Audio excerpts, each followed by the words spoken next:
नमस्कार। मेरा नाम भाऊ तोरसेकर। आप देख रहे हैं प्रतिवाद। दोस्तों, हमेशा आप चिल्लाते रहोगे तो उसकी मजा निकल जाती है। हम किसी पर भी चिल्लाते हैं तो रोज अगर हमारा आवाज नॉर्मल रहेगा तो जिस दिन चिल्लाएगा तो उसका सीरियसनेस सामने पहुंच जाता है। अगर आप हर दिन चिल्ला चिल्ला के बात करोगे तो जिस दिन आपको सीरियस कुछ करना है और चिल्लाने जैसा कुछ करना है तो वो इफेक्ट आपके आवाज में रहती नहीं है।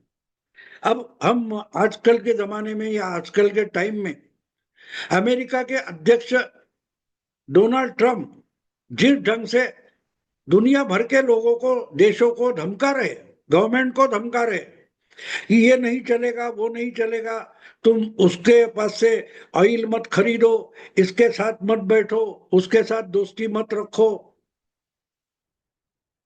ये हर दिन उठकर आप बोलोगे तो लोग आपको सीरियसली नहीं लेते। तो इसलिए आप हमेशा चिल्लाते रहोगे या गुस्सा करते रहोगे तो एक दिन आपको गंभीरता से गुस्सा किसी पर करना है तो आपको कोई सीरियसली नहीं लेता। और बिल्कुल वही बात राहुल गांधी की हो गई है। और राहुल गांधी के पीछे 2 नंबर पर अब ममता दीदी आ गई है। पिछले 10-11 साल से नरेंद्र मोदी जब से प्रधानमंत्री बने हैं उससे भी पहले, कम से कम 3-4 साल पहले ममता दीदी बंगाल की मुख्यमंत्री बनी थी। लेकिन वो हमेशा गुस्से में रहती है और लोगों ने मान भी लिया है कि उसका थोड़ा जो बर्ताव है जायज है। लेकिन एक बात आ जाती है कि सामने वाला कितना सह सकता है ये भी हमें समझना जरूरी होता है। दायरा कहीं क्रॉस नहीं होना चाहिए। मोदी प्रधानमंत्री बनने के बाद हमेशा ममता दीदी ने सेंटर से झगड़ा पेश किया है। वैसे तो उसके पहले जब यूपीए की गवर्नमेंट थी ममता के सपोर्ट से ही बनी थी। लेकिन एक समय ऐसा आ गया कि ममता सेंट्रल गवर्नमेंट में, यूपीए सरकार में रेल मंत्री थी।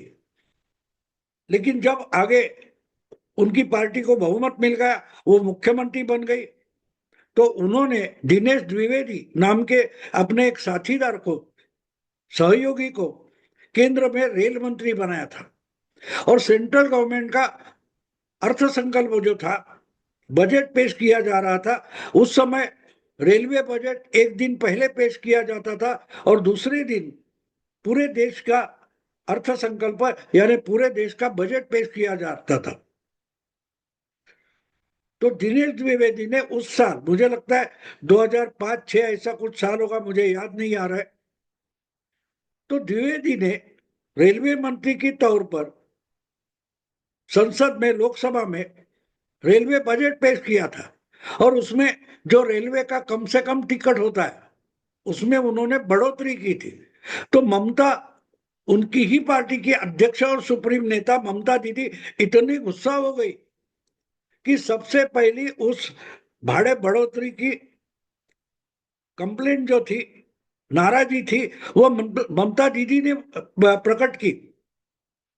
और वहां रुकी नहीं ममता दीदी ने, उसी बजट जब चल रहा है उसी बजट में द्विवेदी को अपनी मंत्रिमंडल से सैक करने के लिए प्रधानमंत्री मनमोहन सिंह को बाध्य किया था कि मेरे पार्टी का है, रेलवे मंत्री है, तो उसको सैक करो। और मनमोहन सिंह को वो करना पड़ा। मनमोहन सिंह कितने लाचार प्रधानमंत्री थे जब तुलना की जाती है तो ये बातें समझना जरूरी होता है। गुस्सा कितना, देखो एक प्रोटोकॉल होता है। बजट सेशन चल रहा है, पार्लियामेंट का सेशन चल रहा है, उसमें बजट पेश किया जा रहा है और जो मंत्री बजट पेश कर रहा है उसको दूसरे दिन कुछ घंटों सैक किया जाता है, निकाल जा, मंत्रिमंडल से निकाला जाता है। तो प्रोटोकॉल कहां बचा, गवर्नमेंट की इज्जत कहां बची। लेकिन बहुमत के लिए ममता का साथ रहना जरूरी था, तो बेचारे मनमोहन सिंह ने द्विवेदी को सैक कर दिया था। ये मुझे याद है, और आज बताना मैं इसलिए जरूरी समझता हूं कि तब से, यानी मोदी प्रधानमंत्री बने उसके पहले से ही ममता दीदी का ये झगड़ालू स्वभाव राजनीति में चलता आया है। लेकिन ये जब तक चलता है तब तक चलता है।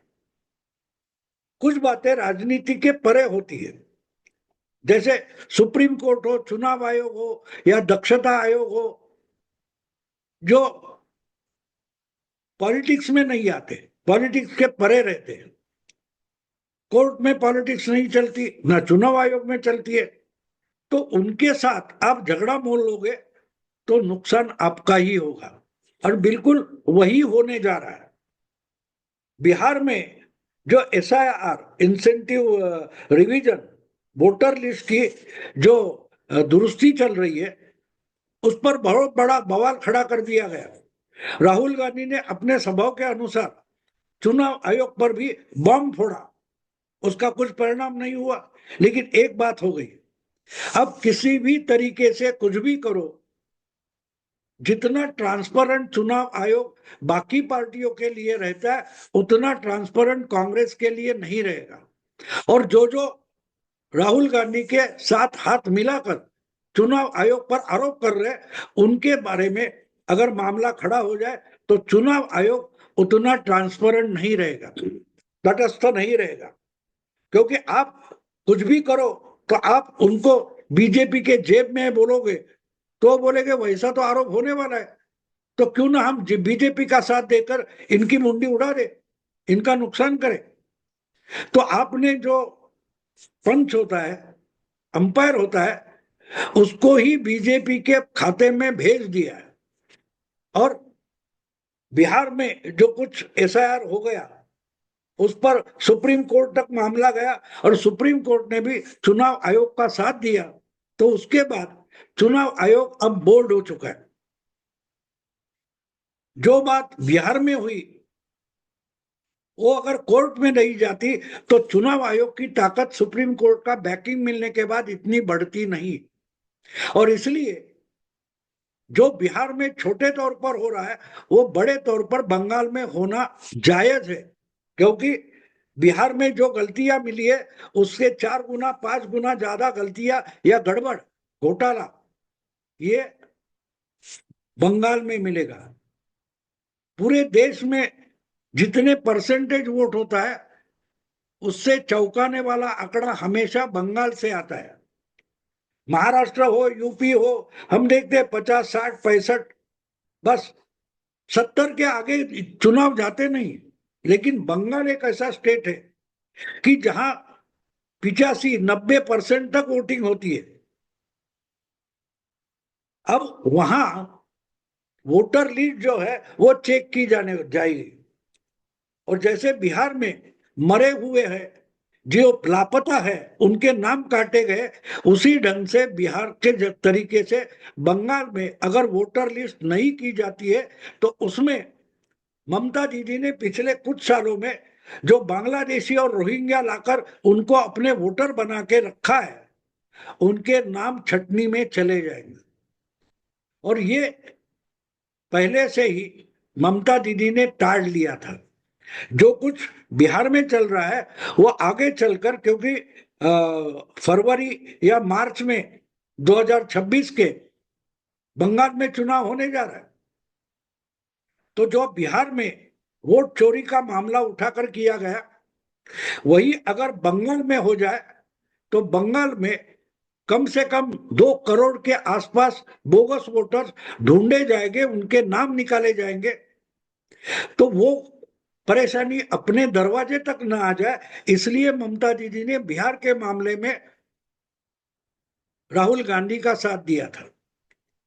लेकिन जिस तरीके से यह मामला सुप्रीम कोर्ट तक पहुंचाया गया, उसके बाद चुनाव आयोग की ताकत सुप्रीम कोर्ट बैकिंग से बढ़ी है, तो ये मामला अब बंगाल तक पहुंच गया है। चुनाव अभी लंबा है, कुछ 6 8 महीने है, कम से कम 6 महीने बाकी है। लेकिन उसके पहले ही चुनाव आयोग ने डिक्लेयर कर दिया कि पूरे देश में हर राज्य में इसके बाद वोटर लिस्ट की नई तैयारी होगी, नई दुरुस्ती होगी, नए नाम जोड़े जाएंगे, पुराने नाम काटे जाएंगे, मरे हुए जिनका पता नहीं है, जो हाजिर नहीं है, उनके नाम काटे जाएंगे। ये पूरे देश में होगा, ये चुनाव आयोग ने तय किया। ये पहले भी होता था, नए सिरे से कुछ नहीं हो रहा। लेकिन जिस ढंग से चुनाव आयोग को आरोपी बनाने की कोशिश की गई, उसके बाद अब चुनाव आयोग बड़ी बारीकी से जो बोगस वोटर है उनको हटाएगा। और बात सीधी है, जिन्होंने आज तक बोगस वोटर का फायदा उठाकर अपनी राजनीति की है, उनके मन में डर पैदा होगा। अगर लालू के मन में हुआ तो उससे भी बड़ा डर ममता की मन में खड़ा हो जाएगा। ममता भूल गई 2011 में ममता अगर जीत गई है तो उसका कारण चुनाव आयोग था। यही तरीके का धपला, बोगस वोटिंग, बूथ कैप्चरिंग, इसका फायदा उठाकर लगातार 6 चुनाव 30 साल 35 साल से लेफ्ट फ्रंट जीत रही थी। उनको हराने का अगर क्रेडिट किसको देना है तो वो चुनाव आयोग को देना पड़ेगा, क्योंकि चुनाव आयोग ने एक्चुअल वोटिंग में जो गड़बड़ी होती थी, गुंडागर्दी होती थी, उसको रोकने के लिए बंगाल का चुनाव 6-7 दौर में डिवाइड कर दिया। बहुत सारा सीआरपीएफ, सेंट्रल फोर्सेस लगाए, और इसके कारण लेफ्ट फ्रंट के गुंडे कुछ कर नहीं पाए।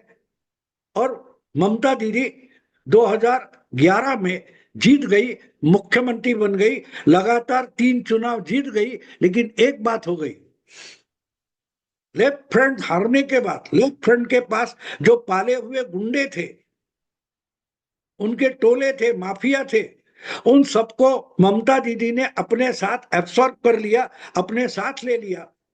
और इस कारण से ममता दीदी इतनी स्ट्रांग हो गई कि उनके सामने कोई और पार्टी चुनाव में खड़ा तक नहीं हो सकती।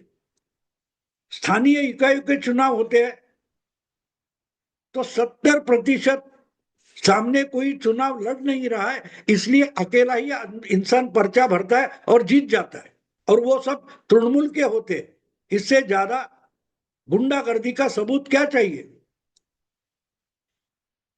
तो अब ये बात हो गई है कि बिहार में जो कुछ चुनाव आयोग ने किया, उस पर ऑब्जेक्शन लेकर सुप्रीम कोर्ट जाकर उस पर आंदोलन करके जो नुकसान राहुल गांधी ने पूरे विपक्ष का किया है, तो उसकी गाज अब बंगाल पर गिर गई है। क्योंकि चुनाव आयोग का खुद का कोई स्टाफ होता नहीं, कर्मचारी होता नहीं। लोकल सरकार के, राज्य सरकार के जो कर्मचारी होते हैं, उनको ही टेम्परेरीली चुनाव आयोग अपने काम में लेता है, और उस पर राज्य सरकार की हुकूमत चलती नहीं। और बिल्कुल वही हो गया। बिहार के बाद चुनाव आयोग ने बंगाल की जो वोटर लिस्ट है उसकी छाननी शुरू कर दी है, उसको छटनी शुरू कर दी है। और इसके लिए अलग अलग जिले में अपने अधिकारी अपॉइंट किए हैं। जो ममता ने खास रखे थे उनको हटाए हैं, और नहीं हटाएंगे तो एक्शन लेने का इशारा तक दे दिया। तो एक बात हो गई, चुनाव तो 6-8 महीने के बाद है, लेकिन उससे पहले ही ममता के लिए बंगाल का विधानसभा चुनाव एक अग्नि परीक्षा जैसा बन गया। क्योंकि ये जो वोटर लिस्ट की छटनी है, रिवीजन है, उसमें अगर ममता के बोगस वोटर काटे गए, छाटे गए, तो ममता के लिए अगला चुनाव व्हील चेयर हो या एम्बुलेंस में बैठकर भी जीतना मुश्किल हो जाएगा। क्योंकि एक तरीका इन्होंने मोडस ऑपरेंडी बनाई है कि जहां के वोट अपने को मिलने वाले है ही नहीं, वहां वोटिंग होने ही नहीं देना है। बस्ती बस्ती में दंगा फसाद कर दो, वोटर को डराओ, घर से बाहर निकलने न दो, गांव के बाहर मत आने दो, और उनके नाम कर गुंडागर्दी से अपने को चाहिए ऐसा वोटिंग कर दो। ये होने वाला नहीं है। क्योंकि अगर बोगस वोटर के नाम ही काटे गए तो पहली बात सीधी है कि जो 10 करोड़ 15 करोड़ वोटर दिखाई देते उसकी संख्या कम हो जाएगी, नीचे आ जाएगी। और जब वो संख्या नीचे आ जाती है तो बचते हैं उनमें से अपने को चाहिए उतने वोटर लाना या दिखाना या बोगस वोटिंग करना मुश्किल बन जाता है। तो इसलिए एक बात साफ हो गई, क्योंकि ये 2 दिन पहले की खबर है कि चुनाव आयोग ने बिहार में नए सिरे से वोटर लिस्ट बनाने के लिए अपना प्रोग्राम डिक्लेयर कर दिया है, अधिकारियों को काम में लगा दिया है। और जिनको ममता राज्य स्तर पर दादागिरी करेगी उनको सीधे कोर्ट जाने का या ऊपर कंप्लेंट करने का आदेश दे दिया। तो बेचारी ममता छटपटा रही है, तो छटपटाने की जरूरत नहीं थी। रोज रोज अगर आप हर बार में तकरार करोगे तो आपका केजरीवाल बन जाता है। केजरीवाल 10 साल के लिए दिल्ली का मुख्यमंत्री रहा, उसको जितना भी छोटा अधिकार था, जितनी भी सत्ता हाथ में थी, अगर उसका फायदा उठाकर लोगों के लिए 15-20% भी केजरीवाल काम करता तो उसको हराना या दिल्ली से सत्ता से हटाना बीजेपी के लिए बिल्कुल आसान नहीं था। लेकिन मीडिया के सामने चमकने के लिए और दूसरों को धमकाने के लिए जो गलती केजरीवाल ने की वही गलती ममता दीदी ने की है। और अब ममता दीदी की हालत ट्रंप जैसी हो गई है, क्योंकि बात साफ है, अगर सुप्रीम कोर्ट इस ढंग से चुनाव आयोग के पीछे खड़ा हो जाता है तो चुनाव आयोग कल बोल सकता है कि हमको फेयर इलेक्शन लेना है, बिना भय के चुनाव लेना है, तो ममता दीदी को हटाना पड़ेगा। तो चुनाव आयोग के रिक्वेस्ट पर बंगाल में राष्ट्रपति शासन भी लगाया जा सकता है। राष्ट्रपति शासन लगाया जा सकता है। पूरा जो शासन तंत्र है बंगाल का वो ममता दीदी के हाथ से निकालकर चुनाव आयोग के हाथ में आ सकता है, गवर्नर के हाथ में आ सकता है। और अगर वो हो गया, पुलिस का सुरक्षा कवच नहीं होगा तो तृणमूल के गुंडे बोगस वोटिंग भी नहीं कर पाएंगे। तो एक तरीके से ये जो छटनी हो रही है उसमें अपने ईमानदार लोग रख के अच्छा कार्यकर्ता खड़ा करके ममता दीदी को अग्नि परीक्षा देनी पड़ेगी चुनाव होने से पहले। दोस्तों, अगर वीडियो पसंद आए तो लाइक कीजिए, शेयर कीजिए और प्रतिवाद को सब्सक्राइब कीजिए। नमस्कार।